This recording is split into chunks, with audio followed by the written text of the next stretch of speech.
ძალიან საინტერესო ადამიანი ყავს დღეს სტუდიაში და ძალიან საინტერესო თემით დავბრუნდით. პირველ რიგში რა არის ყველაზე მნიშვნელოვანი? მაინტერესებს რატომ ვერ ახერხებს ყველა ადამიანი რაღაც გარკვეული პრობლემის მოგვარებას.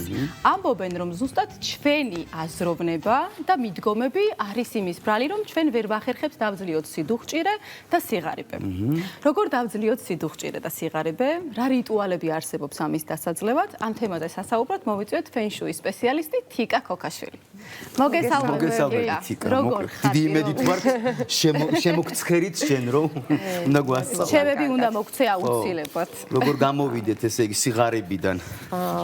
ფსიქოლოგიური დონითაც და ასევე ჩვენი საცხოვრებლიდან. როგორ არ შემოუშვა ჩვენ ცხოვრებაში უიღბლობა?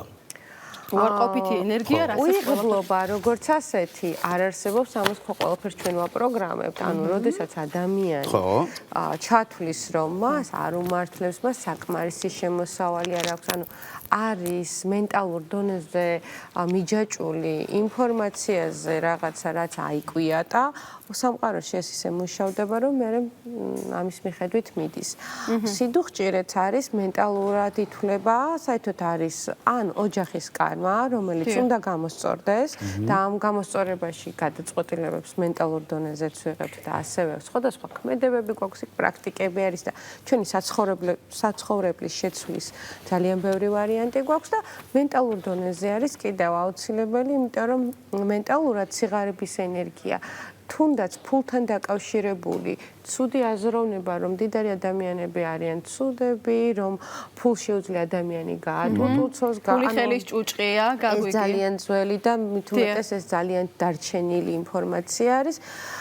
როდესაც პოულობთ, მაგალითად აი ხელფასი არასოდეს მყოფნის, როდესაც ვიძახით, ანუ სამყაროში ესეც ძალიან ცუდად მუშავდება და როდესაც შევამჩნევთ, რომ ჩვენში შემოდის არასწორი ინფორმაცია და ენერგია, ვიწყებთ იმის გახსენებას, რომ ფულით რამდენი კარგი სურვილი აგვისრულებია საკუთარი თავისთვის, როგორ შეგვიგროვებია.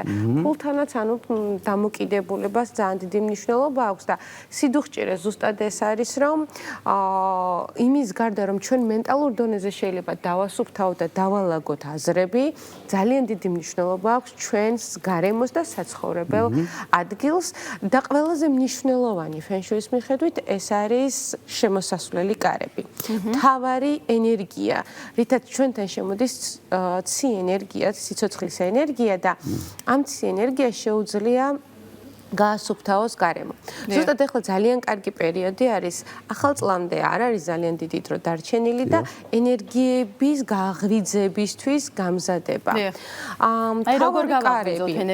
მთავარი კარები არის რამდენიმე ეტაპი, აი პატარა პრაქტიკასავით შემიძლია მივცე ტელემაყურებელს, რომ თუ თვლიან, რომ რაღაც რთული პერიოდი ქონდათ, სიდუხჭირე ქონდათ და მსგავსი თემატიკა, როგორ დაამუშავოთ. გვასწავლეთ? პირველი რაც ეს თან მალაზიაში ჩემო მასწავლებელმა მასწავლა, რაც არის ყველაზე მარტივად ვაღებთ ჯერ მთავარ კარებს. ეს ძალიან კარგი იქნება.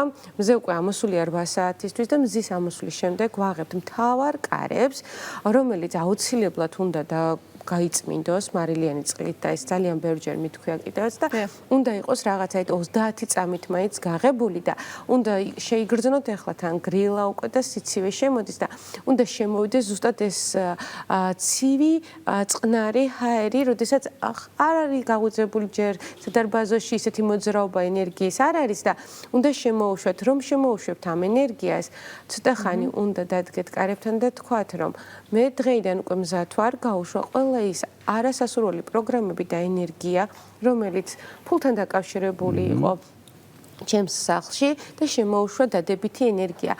ამის შემდეგ უკვე იწყება რომ მთლიან სახლში უნდა გადავანაწილოთ ეს ენერგია. ეს იქნება სანთლის ანთებით, საკმეველის დანთებით, სურნელოვანი ჭხირები. ეს თქვენ არჩიეთ, არ აქვს მნიშვნელობა და უნდა დავიწყოთ მთლიანად ყველა ოთახი მოვიაროთ და ყველა მოვატაროთ კუთხეებს, თან მით უმეტეს თუ ბნელი ადგილები გვაქვს და გამოკეტილი ოთახები. იქ განსაკუთრებით უნდა აანთოთ შუქი და აი მთლიანად შემოვატაროთ საათის ისრის მიმართულებით, როგორც ტრიალებს საათის ზუსტად ესე უნდა მოვიაროთ და გავაღვიძოთ ენერგიები და შემოუშვათ ეს ენერგია და ჩავთვალოთ, რომ ის 30 წამი, თუნდაც 2 წუთი იყოს, რაც უფრო დიდხანს იქნება, უფრო კარგი არის, უფრო სივრცეში იგრძნობა ხოლმე, შემოუშვათ ეს ენერგია. ეს უკვე მენტალურ დონეზეც ასუფთავებს ჩვენში ამ ენერგიებს და ასევე სახლის ენერგიებიც იწყებს გაღვიძებას. ერთი შემოტარება საკმარისია? სამჯერად შეგვიძლია იმის დამიხედვით, როგორ ვგრძნობ თავს. სანთელთან და საერთოდ ცეცხლთან ურთიერთობის დროს და ამ კვამთან ურთიერთობის დროს ჩვენ თვითონვე შეგრძნების დონეზე ვგრძნობთ, რამდენად ეყო. თუ თვლით, რომ დამძიმებულია ენერგია, არ იყო ისეთი ამბები ჩვენს გარშემო იმ პერიოდში, რაღაცა იქ ვალები დაგროვდა, ვალიც არის ესეთი ენერგეტიკული პრობლემა. ამ შემთხვევაში სამჯერად შეგვიძლია მაქსიმალური რაოდენობა არის და ყველაზე მნიშვნელოვანი არის სამხრეთ-აღმოსავლეთ სექტორი. ეს არის ისეთი სექტორი, სიმდიდრის სექტორს ვეძახით და სიმდიდრის სექტორი, ამას ცოტა სარკაზმულადაც უყურებენ, ყველასთვის გამდიდრება, აი მანდაც შეცდომა არის, გამდიდრების დროდესაც ეჭვი გეპარება ძალიან ბევრ ამაში, მაგრამ ეს არის სიმდიდრის სექტორი და გაცოცხლება ხდება ამ სიმდიდრის სექტორის.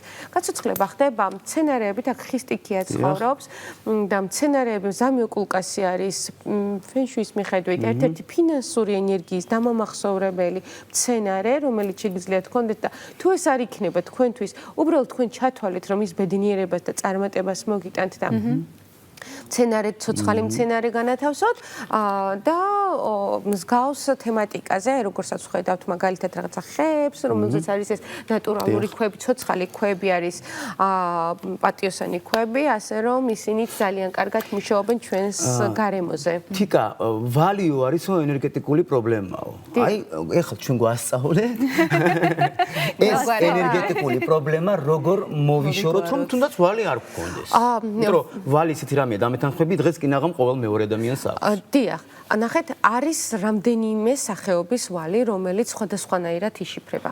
მაგალითად, უძრავი ქონების შესყიდვა, ეს დონალდ ტრამპსაც კი უწერია წიგნში, უძრავი ქონების და მიწის შესყიდვა, რომელსაც ვიხდით ჩვენ ეტაპობრივად და რომლის ფასი მუდმივად იზრდება, ეს ვალად არ ითვლება, ეს თქვენთვის ისეთი ინვესტიცია გაქვთ გაკეთებული, რომელზეც არ უნდა ინერვიულოთ და იმას ყოველთვის შეძლებთ, ბოლოს და ბოლოს ის გადაიხდის თავისას.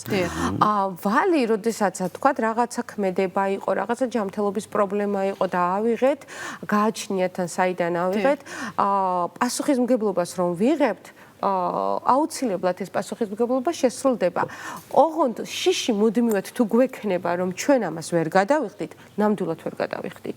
ანუ შიში არ უნდა გაუშვათ ამასთან დაკავშირებით და უნდა აუცილებლად დარწმუნებული იყოთ, იმიტომ რომ ფულის ენერგია, თვითონ ენერგია არის და როგორც უყვარს მას ხარჯვა და შემდეგ მოსვლა, ასევე როდესაც რაღაცა დავალიანების სახით გვაქვს, ისიც თავის თავს გაისტუმრებს აუცილებლად. დააკვირდით, როდესაც რაღაცა გაქვს გადასახდელი თვის რომელიმე რიცხვში. ის რაღაცნაირად მაინც იყრის თავს. ანუ მაინც მოგროვდება და ის და როცა არა გაქვს ის ვალდებულება, იმ რაოდენობის თანხა შენ დახარჯული გაქვს უკვე სადღაცას და არც გაქვს. ფულმა იცის რაღაცა ესეთი ძალიან უნდა დაუჭიროთ ჩვენ მას მდგომარეობა და მივიღოთ ის. ვალთან დაკავშირებით კიდევ ერთს ვიტყვი, რომ ადამიანებს აქვთ ესეთი რჩევა, არიან ადამიანები, რომლებსაც შეუძლიათ წვრილი ვალები აიყონ და დაივიწყონ ამის შესახებ.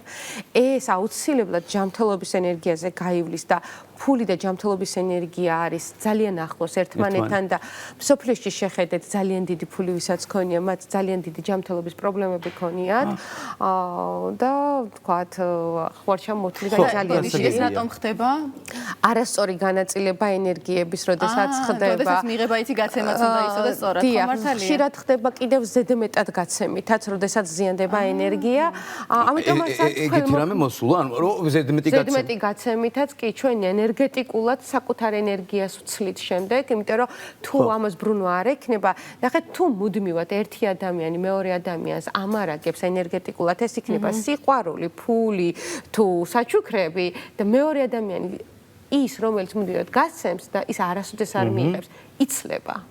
გასაგებია. და ზუსტად აი ესეთი გათამაშება ხდება ფულთან დაკავშირებითაც და რას ვიძახდი ესეთ ვალებს როდესაც იღებენ და ივიწყებენ ავალების შესახებ ეს ძალიან დიდ პრობლემას მოუტანთ ამიტომ ზოგჯერ იციან რომ იცით რა არის წავა და რაღაცა საკუთარ ბედნიერებისთვის გაიკეთებს ისეთ რაღაცას როდესაც შეეძლო ამ ვალდებულების წინაშე არ ყოფილიყო სამყაროში ყველაფერი გვეთვლება ჩვენ ეს უბრალოდ გროვდება და შემდეგ არ უნდა ვიწუწუნოთ იმაზე მე რატომ დამემართა ეს რა თქმა უნდა იმიტომ რომ ეს პატარა რაღაცა დაუხედავი და გაუთვალისწინებელი რაღაცა აუცილებლად ერთხელ ჩვენთან თუ არა ჩვენ საყვარელ ადამიანებთან ამოფეთქავს და ამაზე საზღაურს გადაგვახდევინებს ფულთან არის სწორი ფსიქოლოგია დასამყარებელი და სწორი ქცევა აუცილებლად. ფული მუდმივად უნდა ცხოვრობდეს სახლში, მუდმივად უნდა ეცადოთ რომ არის აი ნახეთ აღმოსავლურ ანუ აუცილებელია სული იყოს სახლში ხო კუპიურების სახით მაინც. აი გვაქვს კონვერტები არის სპეციალური ესეთი ატლასივით საფულე კისები რომელშიც სამცალიან მონეტას რომელიც წითელ სკრინზე არის შეკრული იდება ფულთან ერთად. ის ვალუტა რომელთანაც ჩვენ გვაქვს შეხება ყოველთვის უნდა ცხოვრობდეს სახლში. ხელფას რომელსაც ავიღებთ ძალიან კარგი არის რომ ქეში ფულის სახით მივიტანთ თუნდაც 24 საათი. რაოდენობას მნიშვნელობა აქვს?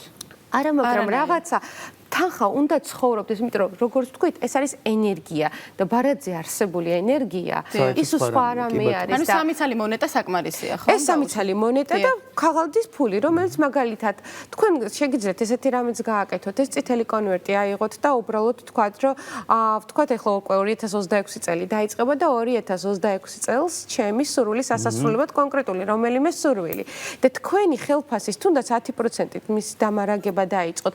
ფულის ენერგიას აგრძნობინოთ რომ თქვენ მას იყენებთ სწორად ბედნიერებისთვის და არა ადამიანები რომლებიც აგროვებენ ქონებას და ფინანსებს რაღაცა გასაჭირს რო ელოდებიან არ შეიძლება ანუ ამ კუთხით შეიძლება სახლში შევიდე ძალიან კარგი არის სახლში უნდა ცხოვრობდეს აუცილებლად ფული და რას იწევს გასაჭირისთვის შეგროვებული გადადებული ფული რაღაცა ენერგეტიკულად როგორ ჩვენ როდესაც ვუშვებთ ფსიქოლოგიურად რომ ეს მე მაქვს რაღაც გასაჭირისთვის ის აუცილებლად დადგება რაღაცა პერიოდში და იმას დაგახარჯინებს ან იმაზე მეც. ძალიან დიდი მადლობა, დიკა, ძალიან სერიოზული, ძალიან საინტერესო და მნიშვნელოვანი რჩევებისთვის. გავითვალისწინეთ მაქსიმალურად. ჩვენ კი ხვალამდე დავიმშვიდობოთ ჩვენს მაყურებელს, იყავით მშვიდად და მაქსიმალურად გაფრთხილებულად.